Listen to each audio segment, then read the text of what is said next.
నమస్కారం మేడం. నమస్తే అమ్మా. మీ పేరు? సుజాత. ఏ ఊరండి మీది? వెనుకొండ. ఓకే. మీరు ఆనాపానసతి ధ్యానమే చేస్తున్నారా? ఆనాపానసతి ధ్యానమే చేస్తున్నాను. ఎవరి ద్వారా పరిచయం మీకు? పత్రి సార్ వచ్చారు. మేము కేర్ సెంటర్ ఓపెన్ చేసినప్పుడు పత్రి సారు కేక్ కటింగ్ వచ్చారు. వచ్చినప్పుడు నేను నమ్మేదాన్ని కాదు, ధ్యానం అంటే ఏంటి అని నమ్మేదాన్ని కాదు. కానీ పోను పోను పత్రిస్ వారి అన్నీ వింటూ చేస్తూ అన్నీ ఉంటాను, ధ్యానంలో మునిగిపోయాను. పత్రి సారే నా గురువు, దైవం, అన్ని పత్రి సారే. అది శక్తి స్థల్ నిర్మించాలి పత్రి సార్ది. లేడీస్కి అందరికీ, మనందరికీ ఆయన ధ్యానం మొత్తం అన్నీ ఆయన శక్తి ఏంది లేడీస్లోనే ఉన్నది పవర్ అంతా.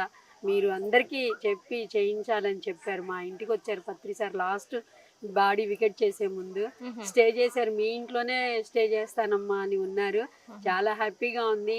ఆయన చనిపోయిన తర్వాత ఆయన శక్తి స్థలం అనేది మనం నలుమూలల అందరికీ మనం చెప్పాలి, చెయ్యాలి, మన వంతు మనం సహాయం చేయాలని కోరుతున్నాను. Thank you so much madam. Thank you అమ్మా.